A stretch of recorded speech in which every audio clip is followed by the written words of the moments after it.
SIR form পূরণ করেছেন সকলেই, কিন্তু এসআইআর ফর্মটা বিএলওকে জমা দিয়েছেন। এবার বিএলও সেই ফর্মটা আপলোড করেছে কি সেটা আপনারা আপনার মোবাইল থেকে দেখে নিতে পারবেন খুব সহজে। মাত্র 2 মিনিটে আপনি মোবাইল থেকে দেখে নিতে পারবেন আপনার ফর্মটি সাবমিট হয়েছে বা হয়নি। যদি সাবমিট না হয়ে থাকেন সেটা কিভাবে সাবমিট হবে সেটা ভিডিও শেষে আপনারা জানতে পারবেন। তাই ভিডিওটা প্রথম থেকে শেষ পর্যন্ত দেখুন আপনারা, তবে বুঝতে পারেন আপনার ফর্মটি সাবমিট করেছে বা সাবমিট করেনি। আপনার এসআইআর এর ফর্মের আপডেটটা জানার জন্য প্রথমে আপনি আপনার মোবাইলের ক্রোম ব্রাউজারে চলে আসবেন। ক্রোম ব্রাউজারে আসার পরে সার্চ লিস্টে সার্চ করবেন ভোটার কার্ড বলে আপনি সার্চ করবেন সার্চ লিস্টে। তারপরে এখানে ওয়েবসাইটটা খুলে যাবে। 2 নম্বর ওয়েবসাইটে আপনারা ক্লিক করবেন। এখানে লেখা আছে হোম পেজ। সেই হোম পেজ অপশানে আপনারা ক্লিক করবেন।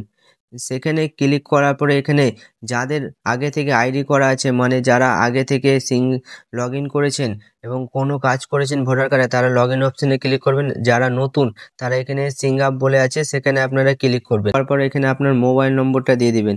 তারপর যেমন ক্যাপচা আছে সেটা ক্যাপচারটা দিয়ে দিবেন। এখানে কন্টিনিউ অপশান আছে, সেই কন্টিনিউ অপশানে ক্লিক করবেন।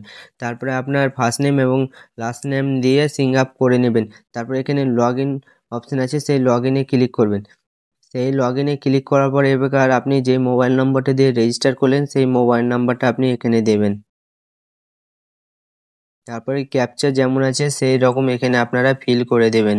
তারপরে এখানে রিকোয়েস্ট ওটিপি আছে, সেই রিকোয়েস্ট ওটিপি অপশানে আপনারা ক্লিক করবেন। রিকোয়েস্ট ওটিপি অপশানে ক্লিক করার পরে আপনার মোবাইলে 6টি সংখ্যায় একটি ওটিপি আসবে, সেই ওটিপিটা আপনি এখানে দিয়ে দিবেন।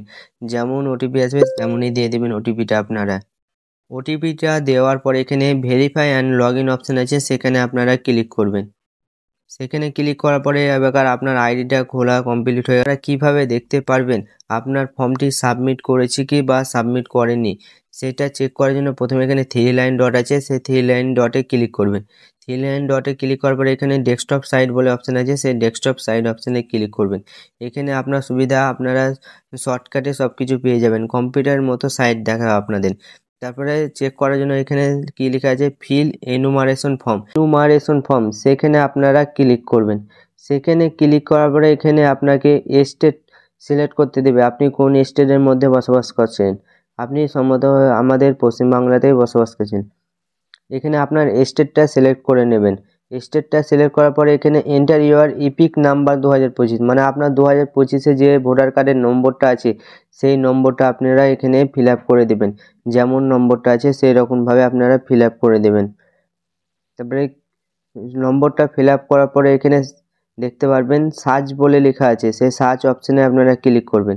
সার্চ অপশানে ক্লিক করার পর এরকম আপনাদের দেখাবে, মানে যাদের এনুমারেশন ফর্মটা ফিল আপ করা হয়নি মানে তাদের এই অপশানটা দেখা যাবে, আর যাদের ফিল আপ করা হয়েছে তাদের অন্য কিছু দেখা যাবে, সেটাও জানতে পারবেন এই ভিডিওর মাধ্যমে।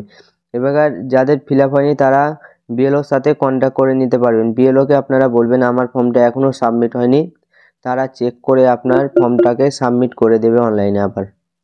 এবার আপনার যাদের ফর্ম ফিল আপ হয়েছে তাদের কি দেখাবে সেটা আপনারা আবার দেখতে পারবেন। রিসেট অপশান আছে, সেই রিসেট অপশানে ক্লিক করবেন। তারপরে আবার আপনার স্টেটটা সিলেক্ট করে নেবেন। এবার আবার আপনার ভোটার কার্ড নম্বরটা দিয়ে দেবেন।